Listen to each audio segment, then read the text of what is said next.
Formidable. Bonsoir à tous, comment vous allez? Alors un peu plus collégial, comment ça va? Ah mieux, j'aime bien quand ça se passe comme ça. Bon, soyez tous les bienvenus à cette formidable soirée YouTube. Soirée YouTube saison 2, soirée d'avril. En avril, ne vous découvrez... Non, on va arrêter ça. J'espère que vous allez bien, ça me fait plaisir de tous vous voir aussi nombreux pour cette soirée, malgré le beau temps qu'il fait dehors, comme dirait l'autre. Au programme ce soir, 3 vidéastes de grande qualité que je suis très très très heureux d'accueillir. J'espère qu'on va passer tous ensemble un bon moment. Est-ce qu'il y a des gens pour qui c'est la première soirée YouTube ce soir? Ah oui, il y a tout un petit crew, il y a un petit crew qui débarque. Je suis ravi. Écoutez, donc je vais vous présenter peut-être le concept des soirées YouTube.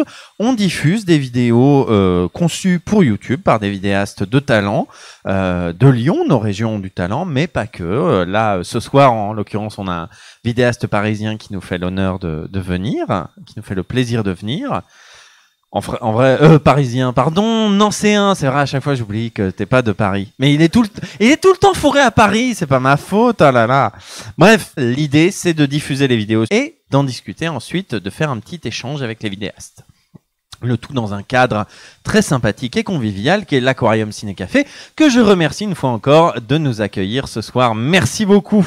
On peut l'applaudir, on peut les applaudir.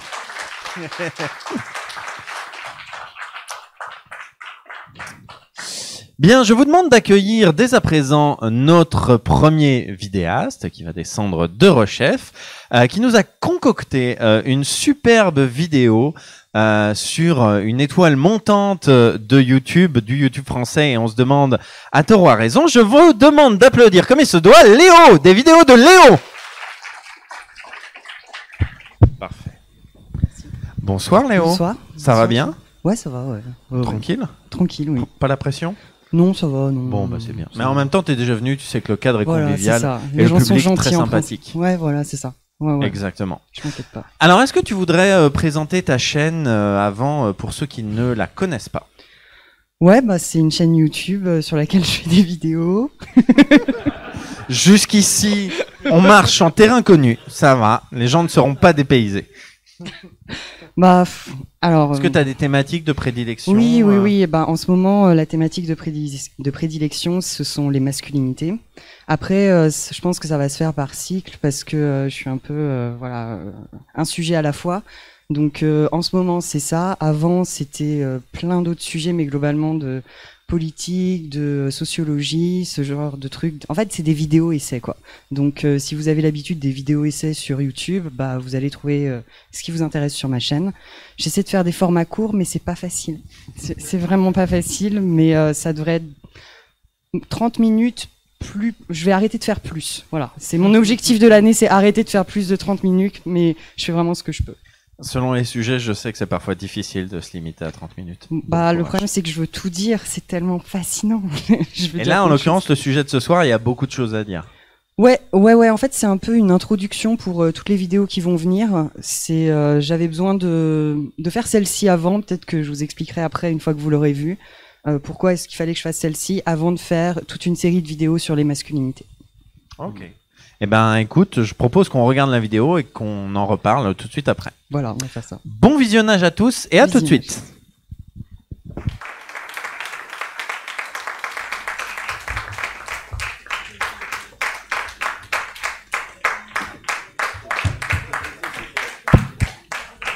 L'autre ne marche toujours pas. Léo, tu peux nous rejoindre? On peut l'applaudir encore une fois.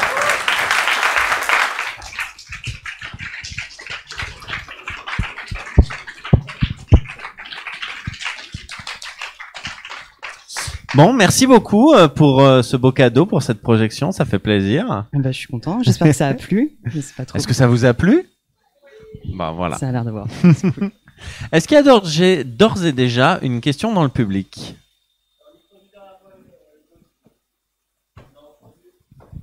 Ah, genre celui-là, là? Est-ce que tu es en train de me dire que celui-là marche? Je demande à voir. Est-ce que vous m'entendez? Il marche? Waouh, génial. Eh bien, s'il y a des questions, on pourra faire passer le micro dans le public. 1, 2, 1, 2. Putain, c'est trop génial. Est-ce qu'il y a d'ores et déjà des questions dans le public? Oui? Alors, est-ce que... Hop, tu feras passer le micro, je compte sur toi. Est-ce que tu as eu des retours de Ben Nevers ou de pro-féministes du même genre sur ta critique? Non. Aucun? Non, en vrai, c'est la première vidéo qui a pas de feedback négatif. Genre, vraiment. D'habitude, il y a beaucoup plus de personnes qui sont pas d'accord avec ce que je dis, mais là, c'est bien passé. En même temps, je pense que j'ai été très mielleux. Enfin, je sais pas, je trouve que j'ai été assez mielleux. J'ai suffisamment enrobé le truc pour que ce soit pas trop méchant. Donc, je pense aussi que la bienveillance de la vidéo fait que même les gens qui sont pas forcément d'accord avec sont obligés d'admettre que, ouais, ils forcent, quoi. Enfin, au moins. Ok. Ouais. Alors, t'expliquais tout à l'heure que c'était la première d'une possible série de vidéos. Merci beaucoup. Pourquoi t'as voulu commencer par Ben Nevers? Pourquoi cette première marche, c'était Ben Nevers? J'ai pas fait exprès, j'ai juste fait une fixette sur lui en fait. C'est ça, cette vidéo-là, c'est comme toutes celles que je faisais avant.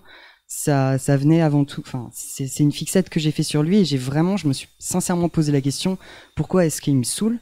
Et j'ai très rapidement compris, mais bon, j'ai quand même fait une fixette sur lui pendant 2-3 mois avant de me décider à faire une vidéo. Et la raison pour laquelle je me suis dit que ce serait bien pour commencer toute la série sur les masculinités, c'est parce que ça pose le rapport de classe. Et je pense que c'est important pour aborder le sujet des masculinités, de poser le rapport de classe en disant que, au fond, là, on a un bourgeois qui nous explique comment on doit faire pour être des bons hommes, en fait. Mais est-ce qu'on peut pas interroger justement sa position, on peut pas interroger son discours au travers de sa position, et ça pose les bases. Donc en mode là vous voyez, je vous parle de classe, on va parler des masculinités derrière, et il va y avoir régulièrement des rappels aux classes sociales, parce que dans les masculinités, même si tous les hommes profitent des aspects structurels du patriarcat, il y a quand même certains groupes sociaux d'hommes qui n'ont pas de privilèges dans ce patriarcat, même s'ils profitent des avantages structurels de celui-ci. Et ça, c'est ce qui va être abordé dans les vidéos qui viennent. Donc parler effectivement de la notion de classe, c'était la première étape indispensable pour... Ouais. Et puis j'avais aussi cette ambition d'un peu disqualifier tous les discours qui sont autour de faut se déconstruire, faut être gentil, moi ça me saoule. C'est vraiment pas... Ça se sent vraiment ça me fait chier. Enfin, je suis vraiment pas pour... En plus, ça, il y a plein de choses que j'aurais voulu dire dans la vidéo et je peux pas parce que je dois pas faire long, parce que vous regardez pas des vidéos longues. Oui, vous êtes 3. En vrai, le public de l'aquarium est plutôt réceptif aux vidéos longues. Mais ça fait pas du chiffre en tout cas. Mais il faut partager les gens. Hein. Vous partagerez la vidéo en sortant. Hein. C'est ça. Et en fait, il y a notamment le fait que le discours de Ben Nevers et le titre de son livre l'illustre, c'est « Je ne suis pas viril ». Donc le discours de la déconstruction, c'est vraiment un discours qui s'attaque à la virilité. Pourquoi ? La virilité en tant que telle, si on la prend en tant que telle, c'est ni bien ni mal. C'est la manière dont elle est mobilisée, envers qui, pourquoi, qui prête à jugement et qui prête à se poser des questions. Est-ce qu'on peut se dire si c'est bien ou si c'est mal ? Mais la virilité en tant que telle, on peut être très viril et être un gros nounours. Donc c'est pour ça que tous ces discours vis-à-vis qui attaquent la virilité et qui découlent directement du féminisme populaire, donc du féminisme bourgeois, c'est des discours qui me saoulent vraiment. Parce que la virilité, au-delà d'être quelque chose qui ne devrait pas être porté à jugement en dehors du contexte où elle est mobilisée, c'est aussi un capital qui est mobilisé chez des hommes qui n'ont plus rien d'autre. Donc on va pas aussi leur demander d'abandonner ça. On peut aussi trouver d'autres solutions pour leur parler de féminisme, plutôt que tout de suite leur demander d'abandonner ce capital auquel ils tiennent tant et qui leur est utile pour s'en sortir dans leur vie. On peut être féministe et viril. Tout à fait. C'est ça ce que je veux montrer. C'est mon ambition. Et moi, la question que je me pose en t'entendant parler justement de ce titre, effectivement, du bouquin de Ben Nevers, « Je ne suis pas viril », est-ce qu'il n'y a pas peut-être un opportunisme en mode... toute ma vie, on m'a dit que j'étais pas viril. Ça tombe bien. Maintenant, je peux m'en servir comme d'une carte libérée de prison. Bah, en tout cas, il a fait ça.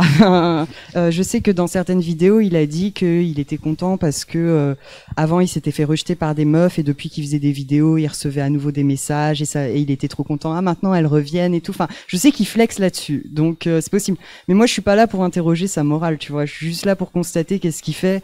Après, si ça l'a amené à faire ça, bah, il fait ce qu'il veut. Mais derrière, j'analyse que bah, ça sert ses intérêts de bourgeois de faire ça. Et que s'il n'avait pas été fils de prof, s'il n'avait pas eu les études qu'il a fait, s'il n'avait pas développé le réseau social qu'il a développé, il n'aurait pas sorti son livre.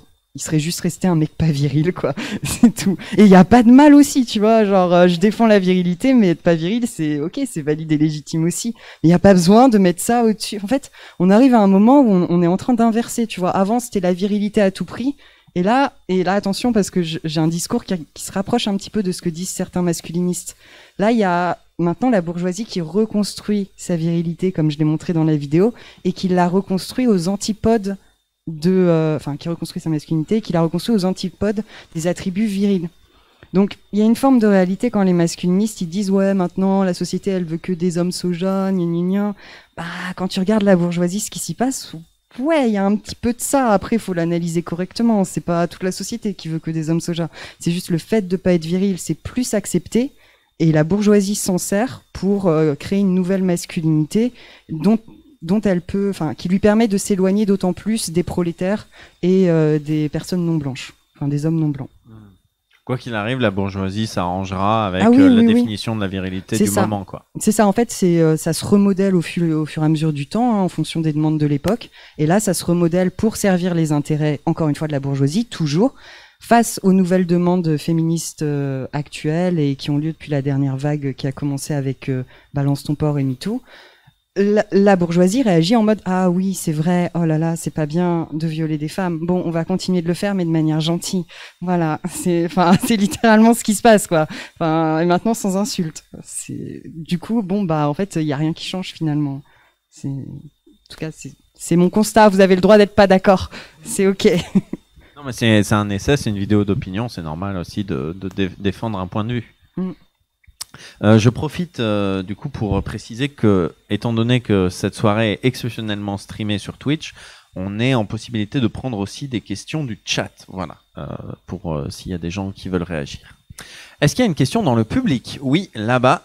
Est-ce que quelqu'un peut faire passer le micro qui est ici? Des gens de bonne tenue, voilà. Oui, bonjour. Je voulais juste savoir, Léo, est-ce que tu penses qu'un homme cis peut être féministe? Parce que, en fin de compte, moi j'ai entendu beaucoup d'hommes dire je suis féministe, mais en vrai ils font rien du tout. Enfin, c'est juste une médaille, juste un titre. J'ai vraiment cette impression-là. Ouais. Bah, après, je pense que oui, c'est possible, mais moi c'est pas ça que je regarde. C'est pourquoi tu le revendiques. C'est quoi l'intérêt à le revendiquer, tu vois? Enfin, qu'un homme soit féministe, c'est possible, mais ceux qui sont le plus féministes, généralement ils en parlent pas, juste ils le sont et c'est tout. Ouais. Donc moi je reconnais que oui, les hommes peuvent l'être, mais s'ils se le revendiquent, déjà il y a un souci. Déjà ça m'interroge, tu vois, je vais commencer à me poser des questions derrière. C'est un peu comme les antiracistes. Ouais, mais c'est toujours ça, quand t'es pas concerné par une cause, en fait te revendiquer, porter la parole de cette cause alors que t'es pas concerné, ça interroge toujours. Ça peut être bien fait, il y a des gens qui le font bien, mais c'est quand même pas facile et ça demande une certaine expertise du sujet en tout cas. Ouais. Plus tu la ramènes, plus c'est red flag en somme. Bah, ça se confirme dans pas mal de domaines, hein, pas que sur le militantisme. Donc, il y a d'autres domaines où ça se confirme bien, ça. Ouais, mais sûr. Dans l'absolu, oui, je pense que... Enfin, j'espère qu'il y a des hommes qui sont pour l'égalité sincère homme-femme. Mais ce qui interroge, c'est pourquoi tu le revendiques, dans quel contexte, pourquoi faire. Parce que généralement, quand ils le revendiquent, c'est pas devant des hommes, c'est devant des femmes. Pourquoi faire? Bah, voilà, tout ça... Mais pour pécho. Je vais pas le dire, mais c'est moi qui le dis, donc ça va. Non, mais voilà, tu l'as dit, mais je suis assez, je pense oui. Pas que pour ça, pour faire carrière aussi. Il y en a beaucoup qui le font pour faire carrière, pas que pour pécho. Est-ce qu'il y a une autre question dans le public? Oui. Est-ce qu'on peut à nouveau faire passer le micro? Hop. Bonjour. J'ai une question un peu plus sociologique. Moi, je viens plutôt du milieu sociologique universitaire. Oui, on t'a vu le mois dernier. Oui, j'étais venu il n'y a pas très longtemps présenter une vidéo. Et Non, parce qu'en fait, ce que tu disais m'a fait penser à deux choses. Alors déjà, au livre La domination masculine de Bourdieu et la façon dont, quand il l'a amené dans le champ, il a récupéré un discours, enfin toutes les thèses féministes pour les mettre dans un bouquin absolument pas fouillé et qu'il a absolument pas réécouté les discours que faisaient les féministes et les critiques que faisaient les féministes. Enfin bon, je suis plutôt bourdieusien dans mon analyse, enfin mais clairement ça c'est un de ses mauvais livres. Et en fait, donc, enfin, du coup, enfin, je trouve qu'on trouvait un petit peu de ça dans la présentation que tu faisais, enfin, de Ben Never et de sa façon dont il avait de reprendre, mais à son compte, certaines choses sans les écouter. Et en fait, derrière, ça me fait penser. Donc, est-ce que si tu connais les travaux de Erwin Connell sur la masculinité hégémonique? Kimmel Connell. Oui. Oui, Connell, donc oui. Quel qui a fait le gros sur la masculinité hégémonique ou masculinité subordonnée. Et j'ai des problèmes souvent quand je vois des articles qui passent qui mobilisent ces concepts-là, parce que j'ai l'impression que du coup, on a souvent tendance à opposer les deux. Soit on est masculinité hégémonique, et soit on est masculinité subordonnée, et que justement dans les milieux souvent un peu intellectuels où on fait pas preuve d'une masculinité hégémonique, on a tendance à se ranger dans la case masculinité subordonnée. Et en fait, effectivement, et je trouve que c'est un peu l'analyse que tu faisais ici, comme si c'était une façon, enfin, de rééquilibrer une domination sociale en fait, et du coup de se présenter comme dominé sous le plan de la masculinité, en fait, c'était une façon de rééquilibrer une domination sociale, et plutôt pour se donner bonne conscience finalement que pour, et essayer de masquer un petit peu en fait des inégalités plus matérielles, quoi. Ouais, alors. Alors il faut pas laisser un sociologue poser une question. Pardon. Ouais. Ce que Connell présente dans Connell, en fait, elle présente aussi dans son analyse les masculinités complices. Et ce qu'il faut comprendre, c'est que toutes ces masculinités-là, c'est pas des groupes fermés, c'est poreux. Et tu peux passer de l'une à l'autre en fonction du contexte dans lequel tu évolues. En fonction du cercle social où tu seras, tu peux passer d'une masculinité complice à une masculinité dominante, ça dépend vraiment. Et les masculinités subordonnées, ce sera les hommes non blancs ou les mecs gays, ou ça va vraiment être des personnes qui vraiment sont rejetées par la masculinité. Ça va pas être le mec qui est comme tout le monde intégré dans son milieu, mais qui est juste un peu fragile. Non, c'est pas ça. C'est pas ça, parce que lui, il pourra à nouveau mobiliser les capitaux masculins quand il le pourra pour dominer des femmes, des personnes LGBT, etc. Mais après, j'ai pas lu son livre à Connell, donc je voudrais pas dire de bêtises, mais vraiment, faut bien comprendre que c'est pas des cases qui sont fermées. Par contre, ce que tu disais sur comment est-ce que Ben Never utilise le fait de pas être viril pour se remettre en avant et du coup reprendre la place des femmes sur tout le champ du féminisme, bah ça c'est réel, c'est ce qu'il fait, oui. Il se considère comme dominé, et du coup ça lui donne un laissez-passer pour tout le reste. C'est ça. Est-ce qu'il y a une autre question? Oui, au fond. Hop. Si quelqu'un peut faire passer. Voilà, merci. Merci. Ouais.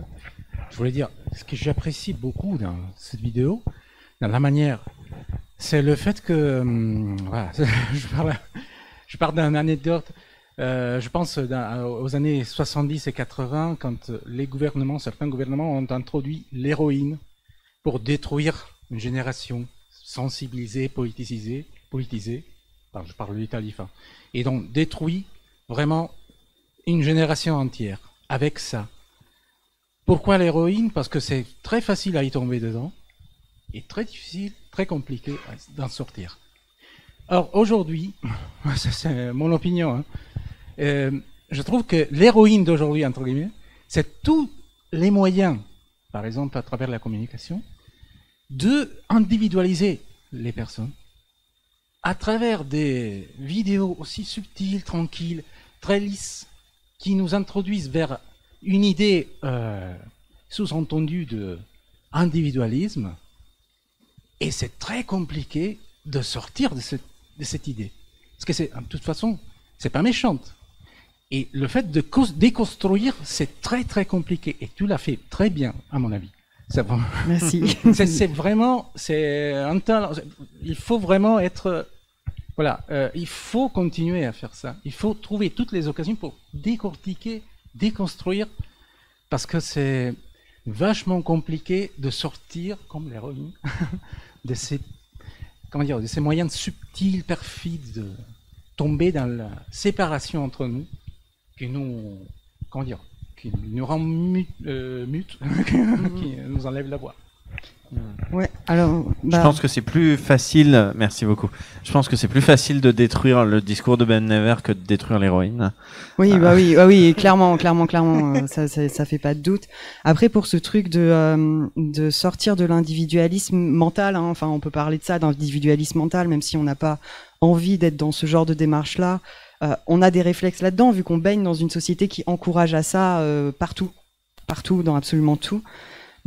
Moi-même, j'étais dans cette position où, en fait, au moment où j'exprimais mes idées politiques, je me rendais bien compte que ça coinçait, qu'il y avait un truc qui coinçait entre ce que j'avais envie de défendre et ce que je ressentais à l'intérieur à cause de tout ce qui m'entourait. Et la raison pour laquelle je parle de s'intéresser au marxisme à la fin, c'est parce que justement, c'est le matérialisme marxiste qui m'a permis de restructurer ma pensée politique et ma perception de la société pour ne plus tomber dans les pièges libéraux qui nous sont tendus partout, comme par exemple avec Ben Never, soi-disant pour faire du féminisme, il faut venir à du développement personnel. C'est cette méthode de pensée, le matérialisme, qui m'a permis de sortir de ça. Donc je vous encourage encore une fois à étudier le matérialisme, vraiment. Ça me fait penser à un élément de ta vidéo, un élément de la vidéo de Ben Never que tu mets en évidence, c'est qu'il se gargarise, entre guillemets, d'avoir fait que son porno éthique ait dépassé tous les chiffres de vente habituels de Marc Dorcel. Je pense que c'est pas évident de vendre un film porno à l'heure de Pornhub et compagnie. Donc effectivement, ça sert complètement les intérêts de la société Marc Dorcel. En se faisant du beurre sur justement ce positionnement supposément éthique, parce que comme tu l'as rappelé, effectivement, à ce moment-là, Marc Dorcel, Dorcel compagnie, était dans les procès jusqu'au genou, quoi. De ouf. Et puis il y a quelque chose pareil que j'ai pas pu dire dans la vidéo par manque de temps, mais la raison pour laquelle Dorcel se dirige vers le porno amateur, parce que c'est ça ce que réalise Ben Never, c'est un porno amateur avec les moyens du porno professionnel, des tourneurs, des bonnes caméras, des bonnes lumières, etc. Si Dorcel va vers ça, c'est parce que depuis l'avènement des plateformes de pornographie accessibles à tout le monde, où tout le monde peut balancer son porno, il y a une concurrence énorme du porno amateur sur le porno professionnel. Et les grosses compagnies de pornographie comme Dorcel et les autres historiques sont menacées en fait économiquement par le porno amateur. Le porno amateur qui permet à plein de personnes marginalisées de pouvoir vivre. Et là, pas à cause, mais si Dorcel récupère ce marché-là, ça va empêcher toutes les personnes qui avaient trouvé un moyen pour s'en sortir de continuer à vivre de ce qu'elles créent elles-mêmes en étant maîtres de leurs conditions de travail finalement, parce que il y en a certaines qui arrivent à l'être. Pas tous et toutes, mais il y a certaines personnes qui arrivent à l'être. Et Dorcel veut récupérer tout ce pan-là de la pornographie pour l'intégrer à l'industrie et que ce soit à nouveau professionnalisé et que les conditions de travail, justement, n'appartiennent plus aux personnes qui produisent le travail en question. Est-ce qu'il y a encore une question? Oui, au fond. Hop. Il est où le... Ah, merci. Hop. Déjà, je voulais dire merci parce que c'était vraiment bien. Je voulais aussi dire que je n'étais pas tout à fait d'accord sur comparer Ben Never à Bourdieu, même si je trouvais que c'était très flatteur pour Ben Never. Et puis je voulais savoir... Ouais, mais quand même. Après, je voulais savoir c'était quand la suite parce que ça rend curieux, quoi. Ouais. C'est la question que j'aurais posée en conclusion, donc merci bien. Merci, ouais. Alors, ça avance doucement. Mais là, il y a un script qui va être fini dans les prochains jours et le tournage de la prochaine vidéo qui se fait fin de semaine prochaine. Donc d'ici 2-3 semaines, vous devriez avoir une nouvelle vidéo. 4 semaines maximum, mais en principe, ça doit arriver dans le mois qui vient. Et ce sera une vidéo qui concerne encore une fois les masculinités et on se penchera sur l'impact du mythe de la réussite sur les hommes. Un vrai homme, c'est un homme qui réussit. On va comprendre pourquoi, d'où ça vient, tout ça.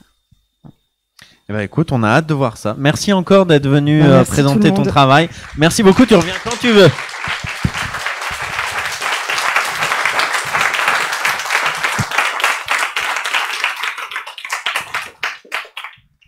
Il est temps maintenant d'accueillir notre prochain invité, Magnéto Serge. J'adore faire ça. Non, je suis désolé, c'est un truc de gamin, mais j'adore faire ça. Il nous vient non pas de Paris, je sais pas qui a pu dire une absurdité pareille, mais de Nancy. Il est déjà venu présenter son travail dans les soirées YouTube. Il a une chaîne consacrée à la musique. Avant, il s'appelait culture.exe. Ensuite, il s'appelait Flo. Aujourd'hui, c'est werner.mp3 que je vous demande d'applaudir bien fort.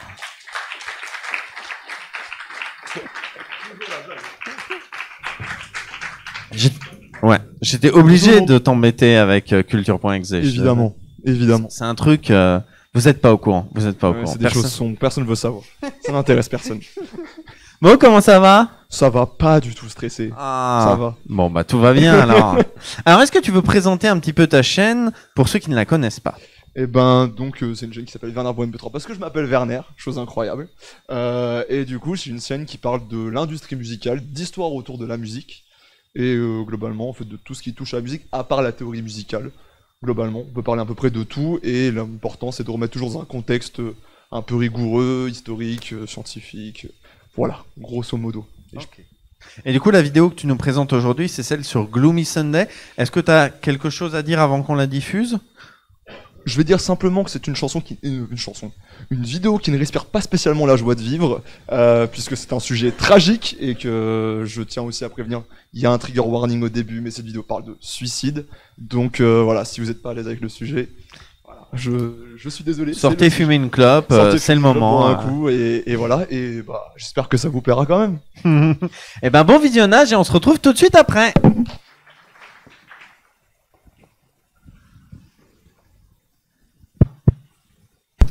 Je commence à prendre le coup de main des micros. C'est beau. Bon, merci beaucoup Werner pour nous avoir présenté cette vidéo pleine de joie de vivre. N'est-ce pas? J'espère que ça vous a plu en tout cas. Qu'est-ce qui t'a fait découvrir ce sujet? Eh bien, figure-toi que c'est un TikTok. Voilà, tout simplement, ça peut paraître assez fou, mais j'ai vu un TikTok qui parlait de cette chanson, mais en 30 secondes, et je trouvais ça hyper bizarre que ça prenne que 30 secondes. Du coup, bah, j'ai commencé à diguer, et puis bah, ça donne 15 minutes de vidéo à la place des 30 secondes de base, quoi. Il y avait un sujet à creuser. Ouais, voilà. C'était trop intriguant, juste de le vendre comme c'est une chanson qui a rendu suicidaire des gens, juste de le poser comme ça. Il y a un mystère qui me poussait vraiment à aller chercher des trucs, quoi. C'est difficile de trouver des sources là-dessus, sachant que c'est un chanteur hongrois entre deux guerres. Est-ce que c'est bien documenté, ce genre de... Bah, étonnamment oui. En fait, c'est sans doute par la postérité de la chanson. Vu qu'il y a tellement eu de reprises que, en fait, bah, fatalement, on s'est penché sur les origines et tout ça, et ça a été pas mal expliqué, contextualisé, tout ça. Il y a pas mal d'articles universitaires qui ont été du coup la base de la vidéo, et puis ouais, donc en fait, c'était assez simple finalement, un petit peu de rigueur, mais ça va. Est-ce qu'il y a des questions dans le public, d'ores et déjà? Pas encore, j'espère que ça viendra. Moi j'ai une question, enfin j'avais une question, elle vient de me sortir de l'esprit. Ah, ça va me revenir.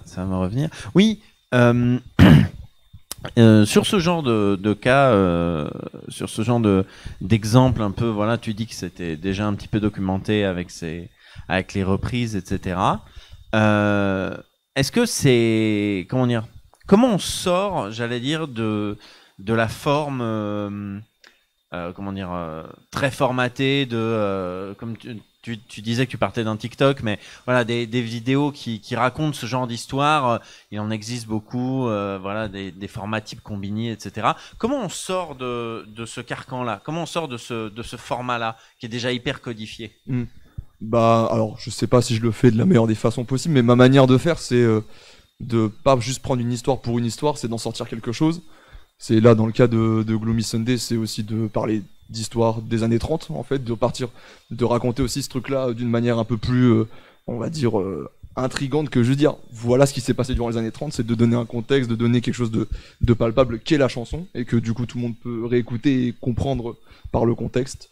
Et donc raconter une histoire, c'est déjà, ouais, c'est vraiment toujours rajouter un élément supplémentaire à juste l'histoire de base, sinon ça sert pas à grand chose, quoi. Sinon, autant lire la page Wikipédia, et est-ce que ça vaut vraiment le coup de juste lire une page Wikipédia en vidéo? Je suis pas sûr. Et du coup, ouais, toi tu as voulu ajouter quelque chose. Ouais. À chaque fois j'essaye, mais même dans les autres vidéos, dès que je parle d'histoire, d'ailleurs c'est souvent un prétexte un peu ludique pour parler d'autre chose, quoi. et pour parler d'un peu d'industrie, pour parler un peu de politique et tout ça, quoi. Est-ce qu'il y a... Oui, il y a une question au fond. Est-ce que tu peux... Hop. Muy perfecto. Est-ce que tu te considères le feld-up de la musique ou est-ce que c'est... Parce que le format ressemble vachement à feld-up, très tamisé, où il y a des vidéos très joyeuses en fin de compte. Il y a des vidéos plus joyeuses, je Ouais. te jure. Sur Oui, la chaîne, c'est- il y a des trucs beaucoup plus marrants et un peu plus ludiques que ça. La première fois que j'étais venu, j'avais présenté une vidéo qui parlait du parental advisory, le petit sticker de censure. Et on se marrait un peu plus, on se moquait des droitards américains pendant 15 minutes, c'était quand même bien sympa. et donc là, c'est juste, j'ai un format fait divers, il y en a un qui est sorti il y a pas longtemps. Je me suis dit, plutôt que de revenir avec un format que peut-être des gens ont déjà vu, je me suis dit plutôt proposer un format fait divers, c'est un peu plus différent, quoi. Et alors justement, est-ce que ton public t'a suivi? Elle est sortie il y a quelques semaines maintenant, cette Ouais. vidéo. Il y a 2 semaines, ouais. Est-ce que ton public t'a suivi dans cette... Parce que c'est vrai que, sans même parler de la vidéo que tu as présentée la dernière fois, tes vidéos sont généralement plus lumineuses, on va dire. Ouais. Oui, c'est un peu plus cynique d'habitude, il y a un peu plus de malice, comme tu le dis. C'est très gentil d'ailleurs.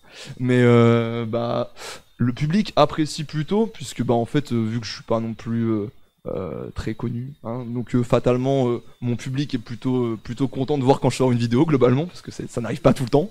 Et donc, les gens sont plutôt contents, et ça change aussi, même pour moi, créativement, ça change un peu du format aussi que je peux avoir, d'être obligé d'imposer une ambiance, de me plonger dans des archives, et tout ça, ça fait du bien un peu pour casser la monotonie de l'autre format un peu plus classique, quoi. Tu penses que c'est important en tant que vidéaste d'essayer des nouvelles choses et de ne pas rester enfermé dans ce que le spectateur attend? Maintenant, plus que jamais, je crois. Parce que maintenant, vu que YouTube c'est vraiment installé pour tout le monde, c'est vraiment classique de consommer ça, il faut peut-être justement un peu faire des switches dans nos formules aussi pour peut-être continuer à plaire aux gens, en fait, parce que sinon on reste toujours dans le même format, les gens se lassent, et puis après on voit qu'il y a de moins en moins de gens qui regardent YouTube, quoi. Donc essayer de créer, de casser une monotonie, enfin je sais pas si je le fais très bien, c'est pas à moi de le dire, mais c'est essayer au moins, c'est d'essayer de toujours apporter des trucs un petit peu différents sur la plateforme, quoi. Est-ce qu'il y a d'autres questions dans le public? Oui, ici. Hop. Le micro est plus près. Bonsoir. Bonsoir. Alors, moi, j'ai tout appris de cette vidéo. Enfin, je connaissais pas la chanson Gloomy Sunday, je connaissais pas du tout l'histoire ni rien, ni toutes les reprises derrière. J'ai été super étonnée, en fait, d'apprendre tout ça. J'ai été un poil frustrée de pas entendre plus d'extraits. Je voulais savoir si tu avais fait une première version de montage avec des extraits plus fournis, de musique, etc. Si tu as eu des problèmes en termes de droits sur YouTube, des choses comme ça. Je voulais savoir si tu avais... Ça acquiesce déjà. J'ai beaucoup de problèmes avec YouTube, même pas trop là-dessus. Dites-vous déjà que pour la projection, là j'ai enlevé les filtres qui permettaient de pas me faire claim, parce que sinon on met de la reverb sur les morceaux, on met des grésillements, des machins, des trucs, pour que ça passe à peu près, pour pas que je me fasse claim par les droits d'auteur, donc même sur des morceaux des années 30 ou 40. Donc c'est compliqué, et j'essaie toujours de mettre en fait les morceaux qui sont utiles à la narration. Je suis conscient que ça peut être frustrant de pas mettre chaque morceau, mais aussi j'essaie d'avoir quand même un rythme à peu près un peu soutenu, ou en tout cas de pas forcément mettre que de la musique tout le temps. Je sais que s'il y a une version qui vous intrigue, je pense que vous êtes assez fort pour trouver les morceaux et vous faire un avis dessus. Je pense que vous n'avez pas besoin de moi globalement pour trouver de la musique. Donc voilà, c'est vrai que c'est frustrant pour moi aussi, et chaque fois que je mets une version test sur YouTube, je croise les doigts pour espérer que je me fasse pas trop claim. 95% des vidéos sont démonétisées quand même. Mais voilà, donc c'est pas grave, c'est la vie. Mais au moins je fais les vidéos que j'ai envie de faire et que j'aimerais voir en tant que spectateur, quoi. En tout cas, j'essaie d'atteindre le niveau que j'ai envie de voir. Voilà. Il y avait une autre question, oui. Hop. Pas souvenir si tu l'as dit dans la vidéo, mais pourquoi est-ce que tu as réussi à trouver pourquoi le compositeur est pas allé prendre ses droits d'auteur aux États-Unis? Parce que il aurait Vesky à l'écran, il aurait été riche et tout.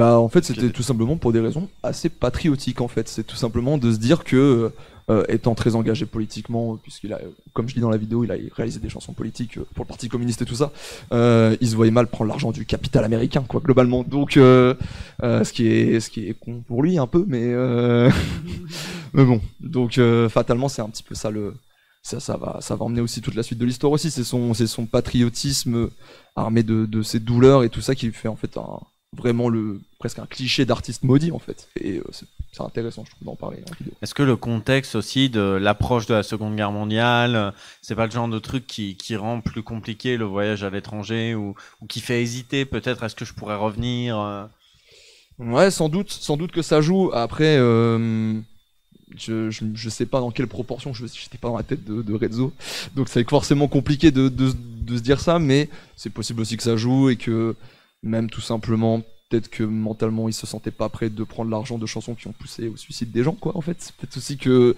tout simplement mentalement on se dit, c'est peut-être que j'ai fait un tube, mais pour des très mauvaises raisons, donc peut-être que c'est pas fou, quoi. Et peut-être que c'est aussi une question morale qui doit jouer, sans doute. Il peut y avoir effectivement plusieurs raisons. On ne le saura jamais. Est-ce qu'il y a une autre question? Oui.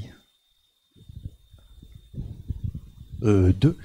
Je vais essayer de faire mon mieux. Qui est sympa. Et puis l'autre. Alors la première, je voulais savoir, on parle de. Il y a un côté très légende urbaine de toute façon, puisque tu parles de 19 cas qui sont potentiellement affiliés.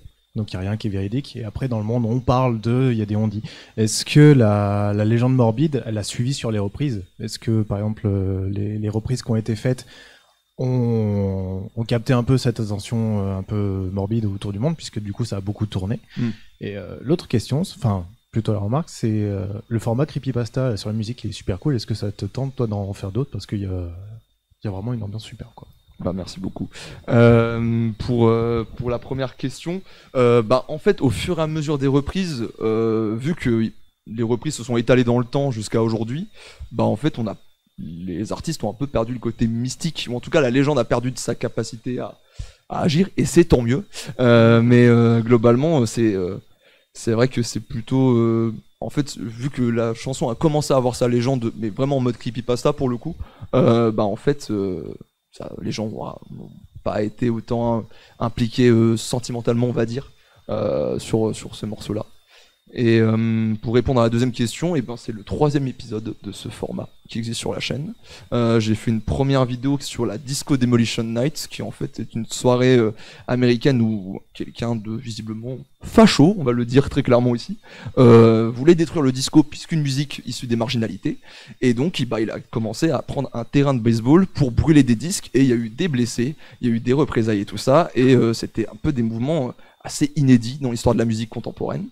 Et une deuxième vidéo qui est sortie, c'est sur le cas très connu de Phil Spector, je sais pas si vous savez c'est qui, c'est le producteur des Beatles entre autres, qui est passé d'un petit génie de la musique à créer son propre label à meurtrier tout simplement, et voilà, donc je raconte aussi son histoire du coup dans la deuxième vidéo. Donc c'est un format qui commence à s'établir, j'en ferai pas trop, j'en fais globalement tous les 6 mois, j'en fais un pour Halloween et un 6 mois après, parce que j'ai pas envie de me briser le moral non plus à faire que des choses horribles, et que aussi même en termes d'éthique, j'ai pas envie de monter dans une escalade à la violence, au gore. J'aime bien aussi juste dire on peut faire d'autres choses aussi, il y a peut-être d'autres choses qui sont horribles et qui sont peut-être quand même qui semblent moins graves mais qui le sont quand même assez horribles. La phrase est pas top. On a compris, on a compris quand même. Et du coup j'ai encore 2 autres épisodes qui sont en cours de recherche. Voilà, sur ce format-là. Est-ce que tu veux nous teaser les sujets Eh bien, je peux le faire. Il y aura alors normalement c'est l'épisode qui sortira du coup pour Halloween prochain, donc c'est dans longtemps, vous aurez largement le temps d'oublier cette info, mais du coup on va parler de torture par la musique. Les 3 événements en fait, 3 contextes de guerre où la musique a servi d'instrument de torture. Ah oui, libéré, délivré, j'en ai entendu parler. Entre autres, le chat en parlait tout à l'heure, terrible. Et on parlera un peu de Justin Bieber par exemple, mais bref. Et une autre vidéo qui viendra plus tard, c'est sur une des plus grandes théories du complot de la musique, qui est évidemment la mort de Paul McCartney, sur laquelle on va revenir un peu en détail. Je sais que Feldup a fait une vidéo dessus il y a quelques années, mais il y a beaucoup de choses à dire. Il y a beaucoup de livres qui ont été écrits sur le sujet qui n'ont pas été exploités dans sa vidéo. Et donc j'aimerais bien faire une sorte de grosse vidéo bien complète sur le sujet, parce que je pense qu'il y a encore beaucoup de choses à dire. En tout cas en France, je crois qu'il n'y a pas grand chose qui a été dit là-dessus. Voilà. Ok. Est-ce qu'il y a encore une question? Oui, il y en a 2. Hop. Alors oui, toi, t'es le sociologue, donc on va pas te donner le micro. Et oui, je déteste Serge Gainsbourg. Est-ce que c'est bon? Je voulais juste savoir, du coup, pour les besoins de la vidéo, t'as dû écouter la chanson quelques fois. Ouais. Tu es encore Est-ce que vivant? ça t'a fait quelque chose? Je suis un hologramme. Mais sincèrement, ouais. Est-ce que ça t'a fait quelque chose? Très sincèrement, pas trop, puisqu'en fait, être plongé dans le script et en fait, d'avoir cette quantité d'informations, en fait, fait que on est très vite, sorti du truc. Et donc finalement ça m'a pas tant impacté que ça. Et puis surtout, je ne vis pas dans le krach boursier de 1929. Peut-être une époque pire aujourd'hui, je ne sais pas, mais globalement, j'ai quand même pas mal de recul sur ce qui se passe et je sais que c'est une histoire et que c'est aussi quand même un peu du divertissement quand même tout ça. Finalement, ce genre de vidéo, faut pas l'oublier quoi. Et est-ce que dans les commentaires de ta vidéo, tu as des spectateurs qui t'ont dit, qui t'ont appris qu'ils étaient décédés suite à ta vidéo J'ai reçu des lettres d'avocats à cause de ça, voilà, super. Mais non, ça va, moi je suis assez en recul par rapport à mes sujets, globalement, ça va. Est-ce qu'il y a encore une question? Ah, ici. Je te donnerai le micro en dernier, je commence à te connaître. Bonsoir. Bonsoir. Est-ce que tu connais d'autres musiques qui ont eu des répercussions similaires depuis?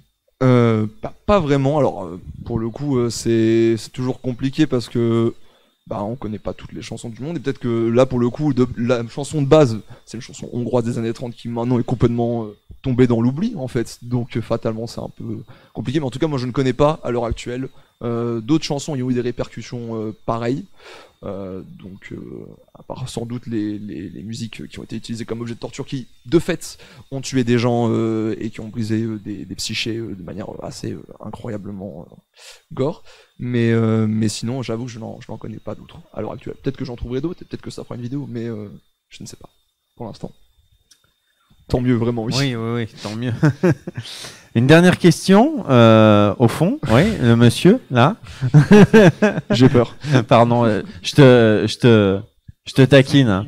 Juste une question courte, parce que les vidéos jouent vachement pour faire l'ambiance et tout, les côtés images d'archives. Du coup, je me demandais juste d'où elles viennent. Est-ce que tu as genre un gros fichier avec plein d'images d'archives, ou alors tu passes des heures à regarder des films des années 20 pour extraire des extraits C'est très décevant comme question par rapport à tout à l'heure. Et la réponse va être tout aussi décevante, ça se trouve sur YouTube, voilà, merci beaucoup. Et non, mais puis certains trucs viennent de documentaires aussi, voilà. Puisque j'ai un parcours d'histoire aussi, c'est pour ça que j'ai voulu faire ce petit préambule au début sur la partie d'histoire de la Hongrie, vu que j'ai un petit diplôme là-dedans, ça me paraissait important de réutiliser des docus qu'on avait étudiés à l'époque, dont évidemment Nuit et brouillard aussi, excellent documentaire pour toute la famille bien sûr, mais voilà quoi. Est-ce que tu as une prochaine vidéo en dehors des vidéos un peu Halloween? Quel est ton prochain sujet? Alors une vidéo qui est sortie entre-temps, qui est sortie pour le 1er avril. Tout à fait. Sujet tout à fait passionnant, qui est l'histoire de la musique des films de cul, voilà, je vous le dis comme ça. Parce qu'il y a des choses à dire, étonnamment. Et la prochaine vidéo parlera de pourquoi le rock est en perte de vitesse aujourd'hui dans l'industrie musicale, voilà. Et ça sort quand, ça? Et ça sort en mai, parce que j'ai beaucoup trop de taf avant, donc laissez-moi un peu de temps. On te laisse tout le temps qu'il faut. En tout cas, merci beaucoup d'être venu présenter ta vidéo. Merci beaucoup, Hugo. Werner. Tu reviens quand tu veux.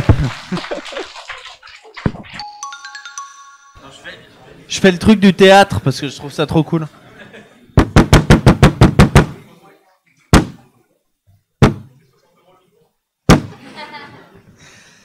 Rebonjour, ça reva bien? On va passer à la dernière vidéo de la soirée maintenant que vous êtes bien désaltérés et détendus. On va parler syndicalisme avec deux invités que vous connaissez peut-être parce qu'ils sont un peu connus sur Internet.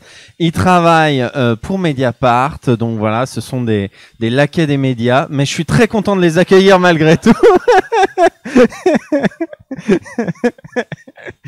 Non, je vous demande d'applaudir comme il se doit Usul et Host Politique.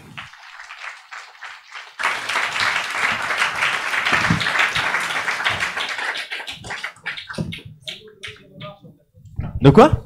Un autre micro remarche? Eh ben parfait. Parfait, nickel, parfait. Bonsoir. Tout marche. Impeccable. Bonsoir. Comment ça va les gars? Bah on est là. Hein. Ok, c'est déjà pas mal. Même si Macron le veut pas. Nous, on est là. Alors, est-ce que vous voulez peut-être présenter un peu votre travail et surtout la vidéo? Est-ce que vous avez un mot à en dire avant qu'elle soit diffusée? Oui, bah peut-être déjà présenter un peu les portraits avant toute Oui. chose, parce qu'on travaille pour Mediapart certes, mais aussi pour Blast qui donc finance cette série qui s'appelle Les Portraits, où on parle de figures politiques mortes ou presque, qui ont marqué la 5e République. Alors on a fait des figures comme Charles Pasqua, on a fait Jean-Pierre Chevènement, on a fait Chaban-Delmas, Jean-Marie Le Pen, et là on se tourne un petit peu vers un thème qu'on n'avait pas encore abordé, le syndicalisme, avec Nicole Notat. Donc c'est le thème de cette vidéo. Si Jules, tu veux bien présenter cette personne on va la incroyable. présenter dans la vidéo, Absolument. Nicole Notat. Mais oui, l'idée c'est aussi parce que quand on fait le monde politique, en effet, on a fait, je sais plus, Madelin, voilà, des figures comme ça, de prendre un peu de biais, pas par les plus grandes figures nécessairement. On va pas faire Sarkozy ou Chirac, vous voyez. Normalement, vous les connaissez en plus. Il y a d'autres figures intéressantes de la 5e République que la plupart du temps vos parents connaissaient et que vous connaissez pas forcément. Mais vous allez voir que souvent ça résonne avec des trucs assez contemporains, de voir ce qui se passait avant. Et quand on essaie de prendre de biais, on arrive à faire l'abbé Pierre, par exemple, aussi, qui est une autre manière d'aborder ce qui a pu se passer sur les questions du logement, voilà. Et là, cette fois-ci, oui, on s'est dit que c'était le bon moment pour parler de novembre. On voulait parler de novembre-décembre 95, qui est vraiment le dernier grand mouvement social des années 90, enfin le plus gros. Et on s'est dit Bernard Thibault, machin, peut-être. On pensait CGT. Et puis on s'est dit mais Nicole Notat, c'est pas mal. Parce que ça marque aussi des évolutions du syndicalisme qu'on détaille dans la vidéo, et puis c'est un point de vue qui permet aussi de mieux comprendre la CFDT telle qu'elle est aujourd'hui et telle qu'on en a, l'image qu'on a aujourd'hui de la CFDT, quoi. Et ça vous permettra de mieux comprendre comment est traité Laurent Berger, pourquoi la CFDT est considérée comme le syndicat responsable, c'est quand même bizarre. Macron, il a fâché Laurent Berger, il aurait pas dû. Normalement, Laurent Berger, il attendait que ça, de bosser avec Macron. Pourquoi, comment, qu'est-ce que c'est que l'histoire de ce syndicat bizarre d'accompagnement? C'est ce que vous allez découvrir en suivant le parcours de Nicole Notat. Eh ben, bon visionnage à tous et on se retrouve juste après pour en parler. À tout à l'heure. Bon, eh ben, merci beaucoup pour cette vidéo. On en apprend beaucoup. Moi, je connaissais pas du tout l'histoire de la CFDT. Je pense pas être le seul. Est-ce qu'il y a d'ores et déjà des questions dans le public? Pas encore, ça va venir. Ça va venir. Vous en avez parlé un petit peu tout à l'heure. Enfin, t'inventes une question toi-même. Non, mais t'inquiète pas, je sais gérer. Enfin, je crois. Pourquoi ce choix de Nicole Notat? Est-ce que c'est le climat social actuel qui vous a motivé dans ce choix-là? Oui. Oui. Autre question? Pour plusieurs raisons. C'était un peu de prendre aussi le contre-pied de ce qui se passe actuellement en présentant un type de syndicalisme qui aujourd'hui est assez courant, assez commun, qu'on a l'habitude de voir, ce syndicalisme un peu réformiste qui signe un peu les accords.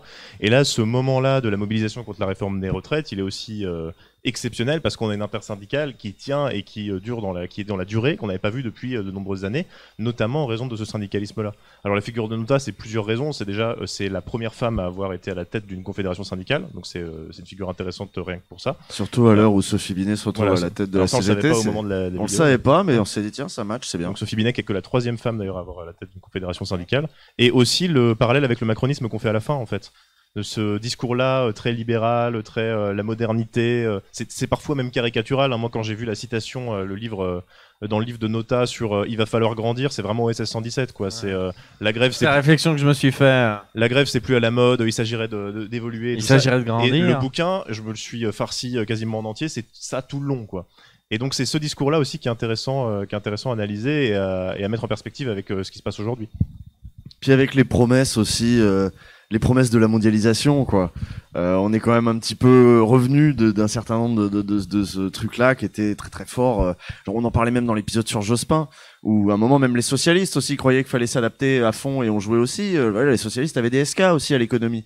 Donc c'était un moment aussi. Donc on raconte aussi ce moment-là qui paraît et c'est vrai qu'en re-regardant ça, on se dit c'est vrai que ça paraît ringard cette promesse de modernité, cette mondialisation heureuse. C'est pour ça qu'on parle de la modernité d'Alain Minc, quoi. Ça paraît débile, mais et c'est bien qu'on soit passé à autre chose. Mais putain, on était minoritaire à l'époque. Il y avait pas grand monde. Parce que moi, c'est les moments en plus. Moi, ça me permet de parler de l'époque où moi j'ai commencé à militer. Et nous, moi j'étais dans les altermondialistes, la LCR et tout. J'étais tout jeune, hein, j'avais 16 ans. Mais on était contre Jospin. Pour nous, Jospin déjà, c'était trop la mondialisation, trop néolibéral, Jospin. Alors, imaginez Nicole Notat. Et voilà, il y en a qui avaient des souvenirs de 95, qui connaissaient 95, parce qu'en parlant à des gens, il y a même des gens où, bon, dans la culture militante, 95 c'est quelque chose, mais tout le monde n'a pas nécessairement la culture militante de savoir que 95 c'est un truc, quoi. Qui connaissait 95 comme date forte de notre histoire sociale? Moi, c'est moi qui vous pose des questions maintenant. Je me suis posé une question pendant la diffusion du truc. De ce que j'ai compris, voilà, la CFDT a été à un moment pris de contrôle et on en a étouffé petit à petit des franges plus gauchistes, justement, pour tomber dans ce réformisme-là. Qu'est-ce qui a empêché les autres syndicats comme la CFDT, la CGT et FO, qu'est-ce qui les a empêchés de tomber dans ce piège-là? Je veux dire des purges pour la CGT. Ouais. La CGT est tombée dans ce piège-là. Il y a eu plusieurs scissions, mais c'était pas la même ligne en fait, tout simplement. C'est pas la même histoire non plus. Il y a ça. un truc qu'on dit pas, un truc qu'on développe pas énormément. Alors deux choses. Déjà, c'est issu du syndicat chrétien, qui avait aussi, qui portait aussi quand même des valeurs, notamment des valeurs de méfiance de l'État aussi. Donc vous voyez, ça s'oppose à l'étatisme qu'on va retrouver dans d'autres syndicats qui vont au contraire demander l'intervention de l'État contre le patronat. Donc il y avait une culture, il y avait un fond de culture qui permettait ça. Et puis après, si on était rentré un peu plus dans les détails, on verrait que Edmond Maire et quelques autres autour de lui, c'est une minorité en fait au début. C'est une minorité qui est abreuvée d'une certaine littérature à ce moment-là, qui vont commencer à lire des Américains, des trucs de management, et qui vont être fascinés par par la révolution managériale qui est en train de se passer aux États-Unis à ce moment-là, et qui vont en digérer la littérature et donc l'appliquer, y compris à leur propre organisation. Et donc évidemment, alors là, quand en plus tes sources c'est les modèles, les manuels de management américains. Tu te doutes bien que oui, les extrêmes gauchistes de la LCR qui essaient de faire de l'entrisme, machin, c'est deux mondes. C'est vraiment deux mondes. Et puis donc après, il va falloir faire le travail de les dégager, quoi. Il y a déjà ça aussi dans le parcours de Nota. On n'a pas trop évoqué dans le détail, mais le syndicat qu'elle a rejoint dans l'enseignement dans la Meuse, c'était un syndicat plutôt d'inspiration déjà chrétienne à l'époque. Et les syndicats d'enseignants sont très laïcards, et c'était très très mal vu d'aller dans un syndicat qui était de près ou de loin lié à la religion, alors qu'elle n'est pas du tout... a priori, elle n'a pas du tout fait la publicité de sa foi, mais d'avoir rejoint ce syndicat-là avec ces valeurs-là religieuses, déjà, c'était un choix politique qu'elle a fait dès le début de sa carrière syndicale. Et donc, elle était déjà dans cette optique-là, dans cette optique de distinction aussi, de méfiance de l'État, et voilà. Et par contre, sur l'autogestion, effectivement, elle a dit, ouais, ça a l'air cool l'autogestion, mais sans plus, quoi. Ça l'intéresse pas. Ce que j'aime, c'est la liberté de la parole. Bon, voilà, bon. Mais en tout cas, ces deux franges-là, les autogestionnaires qui ont débarqué en masse après 68 et les personnes qui étaient déjà là avant, qui étaient plutôt issues de la CFTC, plus réformistes, ont toujours plus ou moins cohabité. Mais ça a commencé à faire des étincelles assez vite après 68, où il y avait une opposition très claire entre un syndicat, ça doit faire du syndicalisme, ça doit pas faire de la politique. Cette différence-là existe toujours à la CFDT aujourd'hui. Hein. On peut voir Berger dire on fait pas de politique, et les gauchistes qui disaient bah non, justement, il faut que le syndicat fasse de la politique. Voilà. Ou faire du syndicalisme, c'est déjà faire de la politique. Et quand aujourd'hui, on peut l'entendre ça quand on voit Laurent Berger qui a dit c'est un mouvement social, c'est pas un mouvement politique. Le truc, bah évidemment, on demande le retrait d'une réforme. Qu'est-ce que tu veux faire de plus politique que demander le retrait d'une réforme? Mais pour lui, non, c'est un mouvement social. Voilà. Et donc avec une distinction un peu bête et méchante entre le social et le politique. Est-ce qu'il y a... Oui, il y a des questions. Hop. Voilà. Est-ce que vous pensez que les syndicats, en fait, ils sont un peu déconnectés de la réalité? Enfin, par exemple, moi, j'entends souvent en manif ouvriers. Ils parlent pas de prolétaires. Comme si, en fait, enfin, ils ont oublié, en fait, enfin, le travail a changé, la forme a changé. Il y a l'ubérification, par exemple. Ils en parlent pas du tout, et on entend tout le temps ouvriers, alors qu'il y a des prolétaires de partout, des smicards, etc. Et j'ai l'impression vraiment ils sont déconnectés. C'est assez juste parce que c'est vrai qu'il y a une mythologie ouvrière derrière. Il y a un mythe, il y a une culture aussi qui va avec. Vous voyez, quand vous voyez je sais plus, je pensais à ça parce que j'étais en manif évidemment comme vous, j'imagine. Jeudi, et je voyais une fanfare avec les gros pom, et j'étais là, ah oui, ça me faisait penser, ça c'est une tradition ouvrière des mines parce que les patrons ils encourageaient à ce qu'il y ait des fanfares aussi dans les mines. Donc c'est pour dire que En effet, la culture des prolétaires, la culture qui s'est transmise, elle vient beaucoup de la culture ouvrière, mais tu l'as dit, en effet, le monde du travail s'est transformé. Mais regarde, la CGT était là pour les femmes de chambre des hôtels Ibis Batignolles. Et puis, moi, j'entendais... mais là où je suis d'accord, c'est quand Sophie Binet a été élue à la tête de la CGT, elle qui est du coup est cadre, elle est CPE quoi, c'est petit cadre, mais de la fonction publique. Et il y en avait qui disaient pour un syndicat ouvrier c'est bizarre, mais la CGT c'est pas le syndicat des ouvriers, c'est le syndicat des travailleurs. Et puis ça fait longtemps que les structures des syndicats ont aussi déjà changé derrière. On a cette image-là, mais bon, déjà il y a quand même dire qu'il y a quand même encore 25% des travailleurs dans ce pays qui sont des ouvriers, donc c'est pas non plus quantité négligeable. Mais l'évolution du monde du travail, elle s'est faite aussi dans les syndicats. L'implantation de la CGT, de Sud, de FO, de la CFDT, c'est pas les mêmes, et c'est aussi ça qui les rend plus ou moins représentatifs du monde du travail. Et après, il faut aussi dire qu'il y a autre chose, c'est qu'on est un pays où les gens sont très peu syndiqués, de toute façon. Oui. On a un des taux les plus bas d'Europe de syndicalisation, donc de toute manière, les syndicats peuvent pas dire on est un syndicalisme de masse, on représente absolument tout le monde, mais voilà. Mais il y a quand même cette diversité-là du monde du travail qui est représentée, et les syndicats essayent un petit peu de grappiller des adhésions dans des corps de métier qui sont très peu syndiqués. Bah, tu parlais des femmes de ménage où ça a été ça aussi, mais il y a par exemple dans la vente où les gens sont très peu syndiqués, dans la restauration. Amazon par exemple.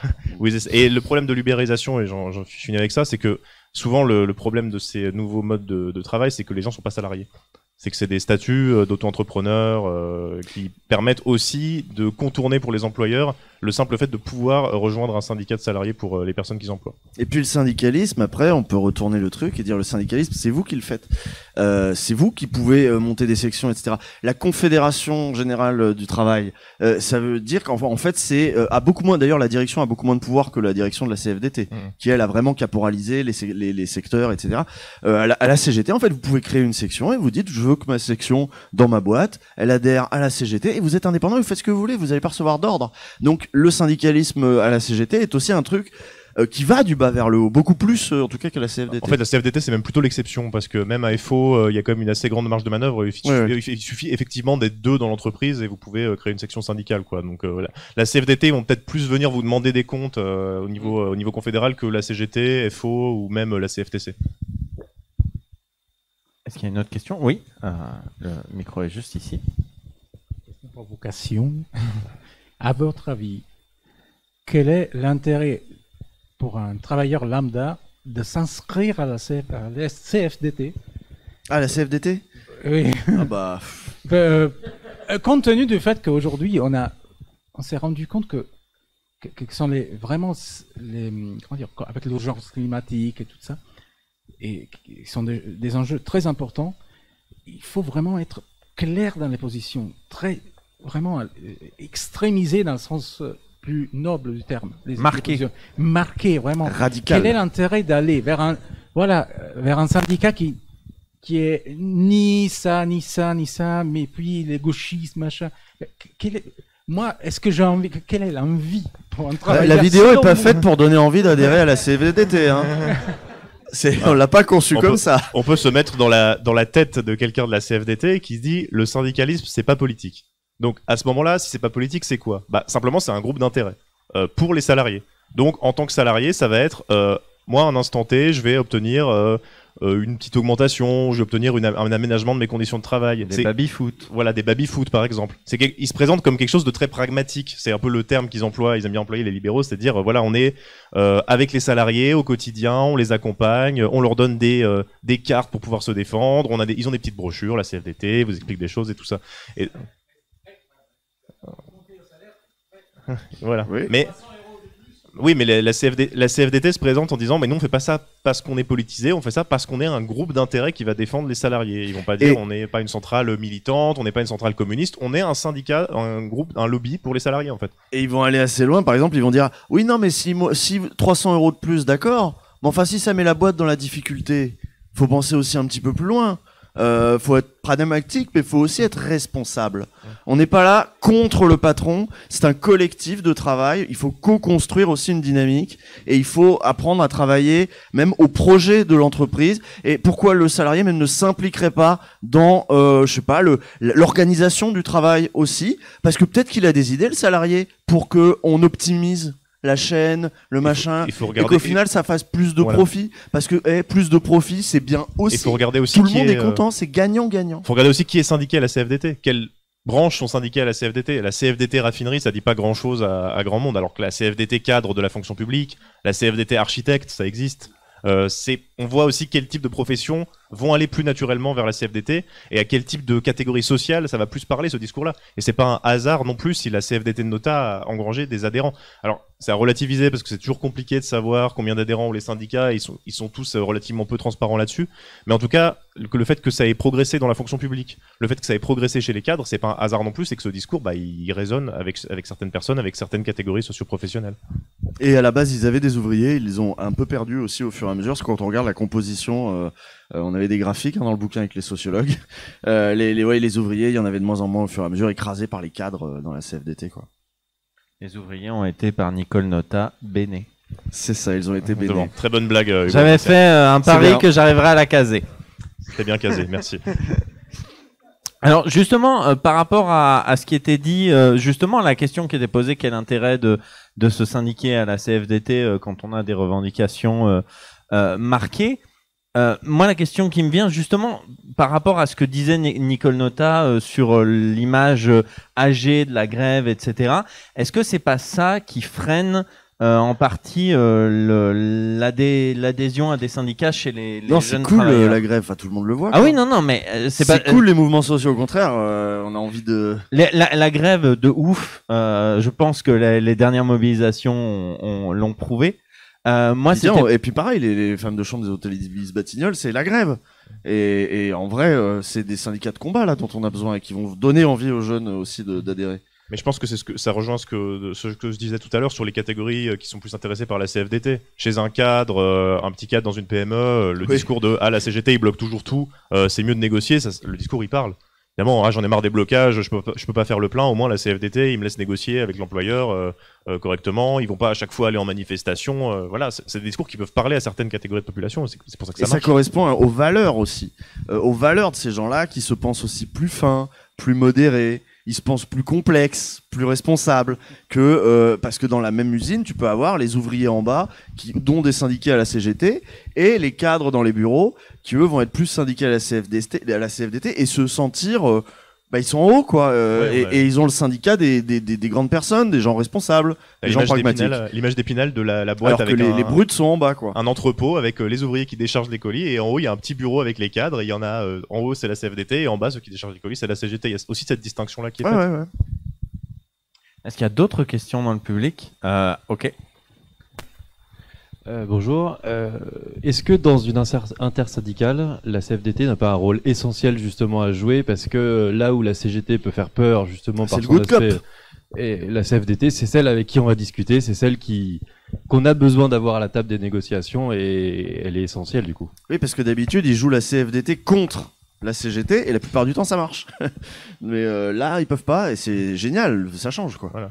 Soit ils refusent tout en bloc et voilà, il se passe rien, soit ça va finir par céder, ou alors, comme d'habitude, la CFDT va accepter quelques petits reculs, mais en disant bon, ils ont reculé sur tel point, mais pas sur d'autres, donc on va se retirer de l'intersyndicale. En général, c'est ce qui se passe, mais là, Macron est tellement inflexible sur le moindre changement qu'effectivement, on peut se demander jusqu'où ça va aller, et c'est ce qui permet aussi à l'intersyndicale de tenir. Donc effectivement, et comme tu dis, je pense que c'est aussi nécessaire, et notamment pour le soutien de la population dans son ensemble au mouvement. Et ça montre juste là, ça en dit beaucoup plus sur Macron qu'autre chose, quoi. C'est le mépris des corps intermédiaires, la verticalité, la brutalité, l'arrogance. Enfin bon, on peut faire long. Hein, Tout le monde a envie de faire long en ce moment. Il est méga con, enfin parce que en effet. Quant à la CFDT, c'est facile de leur faire signer des trucs, c'est ce que je disais. D'accord, on change pas l'âge de départ, mais tout le reste on maintient et ils auraient signé. Voilà. Mais Macron dit non, j'ai pas envie, ça m'intéresse pas. Est-ce qu'il y a une autre question, je crois, au fond? Oui. Est-ce que vous pouvez faire passer le micro? Hop, merci. Merci. Moi, c'était une question sur le côté autogestion qu'il y a eu à un moment. C'est un peu ce que j'ai compris, ce qui a permis de changer un peu la CFDT. De ce que j'ai compris aussi, ça n'a pas trop marché. Alors que pour moi, de ce que je comprends un peu de l'autogestion, c'est quand même une idée pas trop de droite, pas trop centriste non plus. Est-ce qu'ils ont essayé quand même de mettre ça en œuvre? Est-ce que ça a capoté? Comment concrètement ça s'est réalisé? C'est très très vaste comme question parce qu'il y avait vraiment une mode à l'époque. Ça correspond vraiment à une époque où on pensait, alors où il y avait des expériences dans des usines, des trucs, tu vois, il y a eu des expériences, dont certaines qui se sont cassées la gueule aussi. Mais surtout, il y avait un modèle aussi, je crois, la Yougoslavie, qui était où l'autogestion était une des manières d'administrer l'économie sans trop l'administrer par l'État. C'est ça la grosse différence, c'est de faire du socialisme avec un peu moins d'État. Mais ça peut plaire à des libéraux aussi qui veulent pas faire le socialisme mais qui sont tout à fait contents qu'il y ait moins d'État. C'est ça le point de rencontre qu'il va y avoir sur la question autogestionnaire à la CFDT. Et puis sur les expériences, on a par exemple la grève de l'IP à Besançon où l'usine les grévistes ont en partie repris ces thèses autogestionnaires pour mener leur mouvement social. Alors je pourrais pas t'en parler en détail mais je sais qu'ils ont repris certaines de ces choses-là. En fait, comme disait Usul, malheureusement ça a été un peu plutôt une mode politique que quelque chose qui s'est inscrit dans la durée. Donc ça existe encore à la marge aujourd'hui, mais globalement, c'est plus quelque chose dont on parle facilement dans le monde syndical. Et puis la répression à l'intérieur de la CFDT a pas aidé non plus à développer ces idées-là. Sans parler de l'évolution politique de Rocard lui-même, qui est un petit peu revenu de cette question de l'autogestion. Donc voilà, tout un ensemble de facteurs qu'on fait que ça a pas été possible. Et la CGT était pas trop dans le délire, quoi, non plus. C'était. Puis il y a un autre facteur tout bête, c'est super d'avoir des petites entreprises détenues par leurs salariés, etc. Mais on parle du capitalisme, c'est-à-dire que s'il y a quelqu'un qui a un plus gros capital, il peut écraser le marché, elles sont pas à la hauteur de structures de multinationales pour lutter. C'est très très dur. C'est une lutte à armes inégales de ces petits collectifs de production comparé à quelqu'un qui aurait les moyens de faire des fusions, des acquisitions, de racheter des trucs. Voilà, c'est David contre Goliath. Donc c'est aussi pour ça que dans le marché capitaliste, tu peux permettre de faire des expériences autogestionnaires, mais il y a moyen que ça se casse aussi la gueule. Quel va être aussi le soutien de l'État? Est-ce qu'il va y en avoir? Est-ce qu'il va pas y en avoir? Bon bah nous, les collectifs ont rarement, voilà, bon ça a pas fleuri quoi. Ça a pas comment dire, germé, essaimé. On est sur le champ lexical de la fleur, jardinerie. ouais, de Jardiland. Il y avait une autre question, et au fond, ouais, tout à fait. Mais toi d'abord, tu me fais peur maintenant. Non, c'est deux toutes petites questions. Déjà, donc merci pour cette vidéo qui était super intéressante. Moi, la CFDT, du coup, je connaissais pas du tout, à part que c'est des traîtres, mais je connaissais pas l'histoire. Et on a fait la vidéo pour toi. Bah c'est ça. Mais du coup, je me demandais, est-ce que vous avez le projet de parler d'autres figures syndicales, parce qu'en fait, c'est vrai qu'il y a pas mal d'autres syndicats dont je connais pas forcément l'histoire et ça pourrait être super intéressant. Et j'avais une autre petite question de vocabulaire sur. J'étais assez étonné en fait quand on voyait dans les congrès dans les années 70 où ils essayaient de mettre dehors les gauchistes et le mot gauchiste qui était dit comme ça de façon, et je me demandais est-ce que c'était vraiment une figure repoussoire, est-ce que c'était utilisé aussi par les gens de gauche, parce que c'est vrai que c'est du vocabulaire qu'on voit fleurir de plus en plus. Alors maintenant c'est terroriste de la pensée carrément, c'est devenu, mais voilà, quelle était la place de ce vocabulaire là à ce moment-là dans les années 70? Alors sur les autres figures, oui, pourquoi pas. Enfin, on n'a pas d'empêchement, je pense, de figures. Et puis en plus, en travaillant sur chacune des figures, on commence à avoir un réseau de personnes qui pourraient éventuellement être intéressantes. Marc Blondel, typiquement, on s'est dit, bon, c'est un peu marrant. Mais voilà. Après, il faut voir aussi comment ça peut résonner avec Cacahuète, voilà, avec une actualité. On va se fendre la gueule. Mais vous avez déjà parlé d'Arlette Laguille dans un précédent portrait. Oui, mais c'est lutte ouvrière, c'est pas force ouvrière. Oui, c'est vrai. Ne pas confondre. Ah, tout le monde confond tout le temps. Confond, c'est terrible. Ça va peut-être falloir faire Force ouvrière un jour. C'est intéressant la création de Force ouvrière. C'est intéressant aussi la CIA, tout ça. Voilà. La CIA, on va pouvoir revenir au truc de la centrale d'Albertini avec Madelin et tout, parce que oui, il y a des fonds américains. C'est un peu louche et faux aussi. Ouais. Et sur le terme gauchiste, bah oui, c'était plutôt du vocabulaire de l'époque. Ouais. C'était c'est du léninisme total. C'est l'extrême gauche non marxiste, on peut dire ça comme ça. Ou marxiste même. Hein. Ouais, l'extrême gauche non inféodée au parti communiste. On peut dire plutôt ça comme ça. Voilà. C'est ça. Voilà. C'est-à-dire que typiquement il y a 68, il y a la grosse CGT, il y a le gros PCF et tout, et puis il y a des gauchistes. Les gauchistes sont plus à gauche. C'est les trotskistes, c'est les Mao, c'est les anarchistes. Ils sont agités, ils veulent pas suivre la ligne. C'est Lénine qui a mis ce terme-là en avant en disant le gauchisme, la maladie infantile du communisme. Il parlait des groupes gauchistes qui refusaient un petit peu l'hégémonie du parti communiste. Donc voilà, c'était entré dans le langage, ça s'en est un peu ressorti.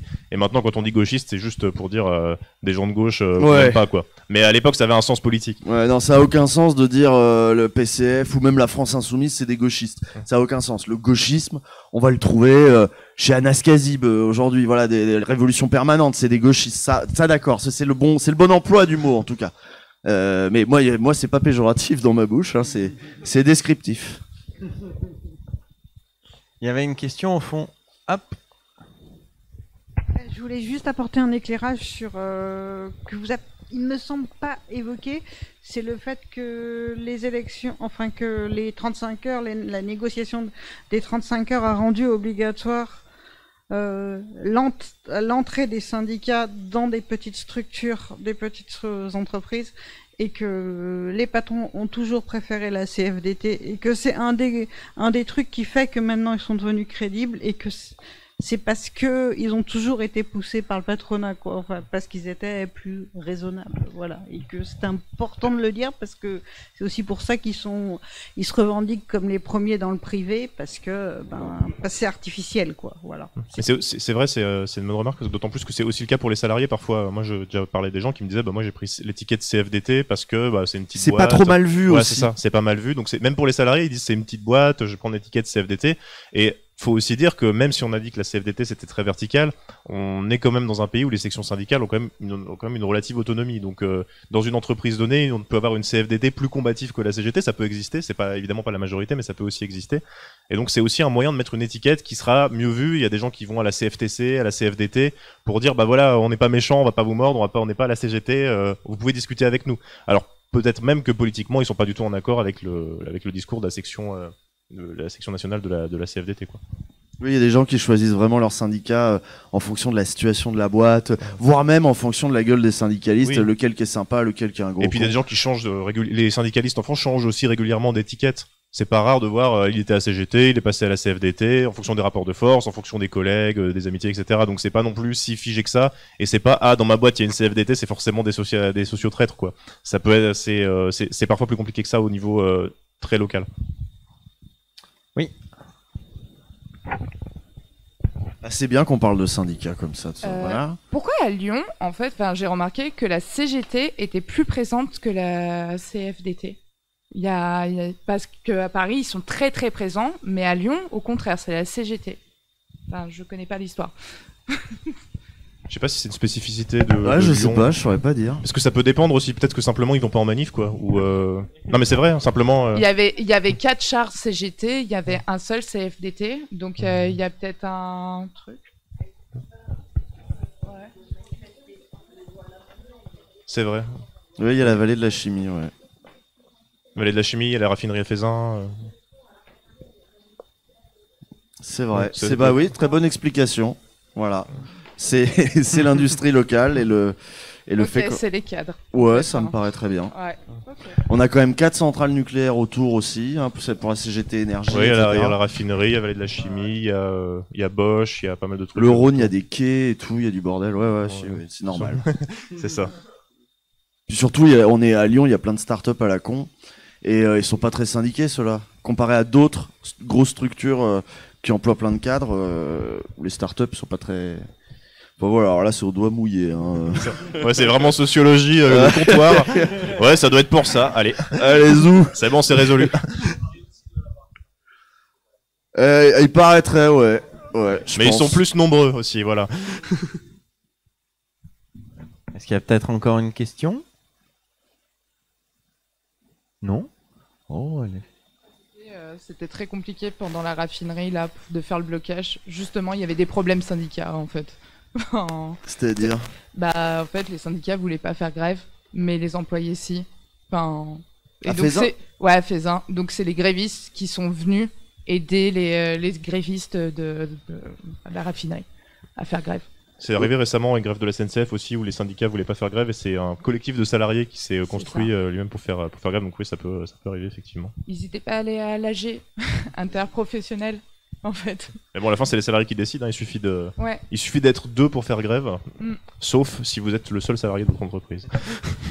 Mais alors du coup, ça me fait venir une question à notre époque pour reprendre des mots de gens qu'on n'aime pas, à une époque de bordélisation du mouvement social où on a tous envie de tout cramer, j'ai l'impression. Ça n'engage que toi. Oui, moi, alors j'ai envie de tout cramer. Nous, on condamne les violences, personnellement. Ah oui, pardon, non, mais c'est vrai, pardon, je suis bête. Est-ce qu'on peut créer du dialogue social et est-ce qu'on peut faire bouger les choses sans syndicat? Pas légalement, c'est compliqué parce que merci Sarkozy d'ailleurs, on va dire, pour la loi sur le dialogue social. Donc les négociations annuelles obligatoires il y a les négociations annuelles obligatoires entre les syndicats et le patronat. S'il n'y a pas de syndicats, c'est des représentants des salariés. Et au niveau national, surtout, c'est des syndicats qui sont dits représentatifs. Donc il y en a 5. Donc CGT, CFDT, CFTC, FO et CFE-CGC. Donc eux, c'est les syndicats qui ont plus de voix aux élections professionnelles et ils sont censés réaliser les négociations au nom des salariés avec l'État. Donc rien qu'à niveau de l'État, c'est compliqué de dire qu'on peut se passer des syndicats. Non, c'est pas possible. Par contre, le fait est qu'il y a moins de, je sais plus les chiffres exactement, mais il y a un très faible nombre de salariés qui sont syndiqués. Donc en fait, les syndicats, on pourrait dire, représentent pas beaucoup de monde. Mais les négociations qu'ils obtiennent, elles s'appliquent à tous les salariés, ce qui n'est pas le cas dans tous les pays. Il y a des pays où il faut être syndiqué pour avoir droit à ce que les syndicats ont négocié. Donc ça explique aussi le fait plutôt de syndicalisation en France. Donc dans notre système actuel, c'est purement au niveau légal, c'est compliqué de se passer des syndicats. Après, il y a un camarade hier qui m'a dit, depuis le début du conflit, la CGT a fait plus de 28 000 adhérents. Donc c'est pas mal, c'est bien, ça remonte. Et puis après, c'est toujours la question de est-ce qu'on peut faire sans le syndicat? Alors il y a des gens, ils sont là aussi à se dire, est-ce qu'on pourrait faire, parce que c'est vrai qu'ils sont pas bien, est-ce qu'on pourrait faire sans parti politique?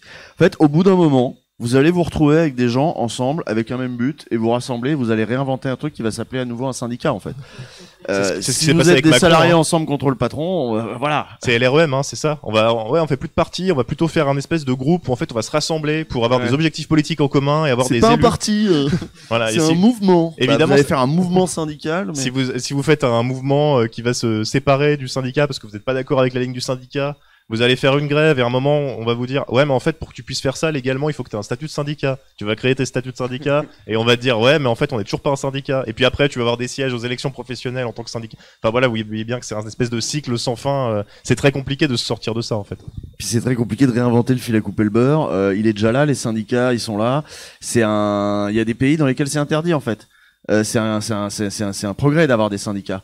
Nous on a on a un Macron qui s'en branle et qui les écoute pas et machin, mais il y a des pays dans lesquels juste il y en a pas, ou alors il y en a qu'un, il est à la main de l'État. ça peut arriver aussi. Et puis aussi pour l'instant le droit de grève est quand même assez large en France, ce qui est pas le cas même en Europe. Dans d'autres pays on a quand même un droit de grève qui est pour l'instant encore un des rares trucs qu'on a réussi à pas trop abîmer, qui est encore assez facilement utilisable. Ils vont s'y attaquer, mais voilà, pour l'instant ça va. Une dernière question, ouais, si on peut faire passer le micro devant. Même teneur provocateur. Effectivement, le rôle d'un syndicat, n'importe quel syndicat, c'est justement de dialoguer, d'être le point d'union, le maillot de la chaîne entre les travailleurs et le patronat. Donc, pourquoi la CFDT est le syndicat de dialogue social et les autres non? Pourquoi? Il va falloir faire de l'histoire des syndicats français. Ouais, c'est ça, c'est pas forcément de dialoguer le rôle d'un syndicat. Le rôle d'un syndicat, c'est de défendre les intérêts des salariés. Et il y a tout un ensemble, une tradition syndicale en France qui consiste à dire notre but c'est pas de dialoguer, c'est de jouer le rapport de force. Avec la grève notamment, avec des actions de blocage. Avec du sabotage. Voilà. Donc la tradition de la CFDT, c'est pas celle de la CGT nécessairement. La CGT a pas toujours été dans cette tradition de dire on va discuter avec le patron. Ça peut, ou ça peut être de le forcer au bout du compte à se mettre à la table des négociations, mais le but premier du syndicat, c'est la défense des intérêts des salariés. Sur les méthodes, ils sont pas forcément d'accord. C'est pas d'être une courroie de transmission entre le salarié et le patron, c'est au service des salariés, c'est aux salariés. Il a un camp dans l'histoire. Mais aujourd'hui par contre, maintenant que les négociations, le dialogue social est obligatoire dans la loi annuellement, c'est vrai que la distinction de la CFDT en disant nous on est le syndicat du dialogue social, ça a moins de sens qu'avant. Parce que obligatoirement aujourd'hui tous les syndicats doivent avoir recours au dialogue social. Mais c'est pas forcément, l'idée c'est de dire le dialogue social c'est notre premier réflexe à la CFDT, ils vont dire ça. C'est en ce sens-là que Nicole Notat dit la grève c'est archaïque, c'est parce que pour elle, la CGT, l'habitude de la CGT c'est de se mettre en grève pour pousser au dialogue. Et la CFDT dit non, c'est pas comme ça qu'on va faire, on va d'abord dialoguer et ensuite on va obtenir des solutions. On va pas faire grève. Mais dans les faits, même la CGT est un syndicat qui négocie. Tous les syndicats négocient beaucoup tous les ans en fait, et ils font pas tous grève à chaque fois qu'ils vont lancer une négociation. Et après, on pourrait remonter sur la culture de l'anarcho-syndicalisme, du syndicalisme révolutionnaire, où au fond, si on remonte dans les origines de l'histoire syndicale française, le syndicat n'est pas juste le représentant, le délégué des employés.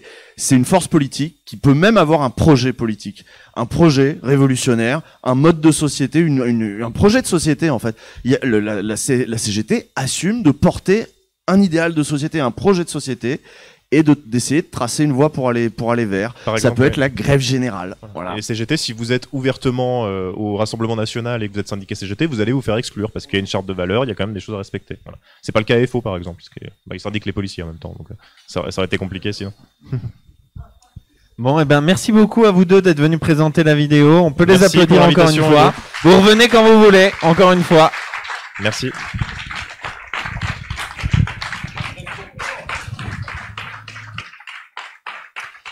Et c'est là-dessus que va se terminer cette soirée YouTube. Je vous remercie d'être venus aussi nombreux. Notez bien encore une fois, la prochaine, c'est le 6 mai, samedi 6 mai à 20h comme d'habitude. Deux formidables invités à n'en point douter. Et puis voilà, j'espère que vous serez là encore très présents. Bonne soirée à tous!